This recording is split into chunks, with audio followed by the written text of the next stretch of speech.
കഴിഞ്ഞ ക്രിസ്തുമസ് തലേന്ന് saint Peter's ബസിലിക്കയുടെ വിശുദ്ധ വാതിൽ തുറന്ന് ഫ്രാൻസിസ് പാപ്പ ജൂബിലി വർഷത്തിന് തുടക്കം കുറിച്ച് 2 ആഴ്ച തികയുന്നതിന് മുൻപേ സന്ദർശനം നടത്തിയത് 5 ലക്ഷത്തിലധികം തീർത്ഥാടകർ.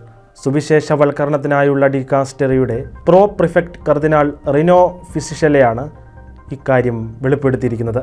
5,45,532 പേർ ഇതിനകം തീർത്ഥാടനം നടത്തിയിട്ടുണ്ടെന്ന് ജനുവരി 7-ന് ഡിക്കാസ്റ്ററി ഫോർ ഇവാഞ്ചലൈസേഷൻ പുറത്തിറക്കിയ മാധ്യമ പ്രസ്താവനയിൽ കർദിനാൾ വെളിപ്പെടുത്തി. തീർത്ഥാടകർക്ക് സ്വാഗതവും അവരുടെ പ്രതീക്ഷയ്ക്കൊത്ത് ഉയരുന്ന അനുഭവവും ലഭിക്കുന്നുവെന്ന് ഉറപ്പാക്കാൻ ഡിക്കാസ്റ്ററി അശ്രാന്തമായി പ്രവർത്തിക്കുന്നുണ്ട്. ജൂബിലി വർഷം മുഴുവൻ റോമിലേക്ക് വരുമെന്ന് പ്രതീക്ഷിക്കുന്ന 30 ദശലക്ഷം തീർത്ഥാടകരെ സ്വാഗതം ചെയ്യാൻ വത്തിക്കാനും ഇറ്റാലിയൻ അധികാരികളും സംയുക്തമായി പരിശ്രമിക്കുകയാണെന്നും കർദിനാൾ അറിയിച്ചു.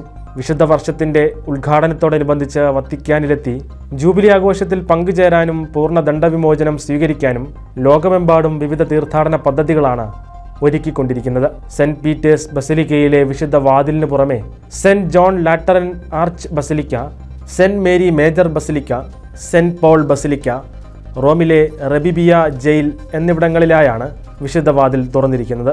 ജനുവരി 24 മുതൽ 26 വരെ നടക്കുന്ന ലോക ആശയവിനിമയ ജൂബിലിയാണ് 2025 വിശുദ്ധ വർഷത്തിലെ റോമിലെ ആദ്യത്തെ പ്രധാന പരിപാടി.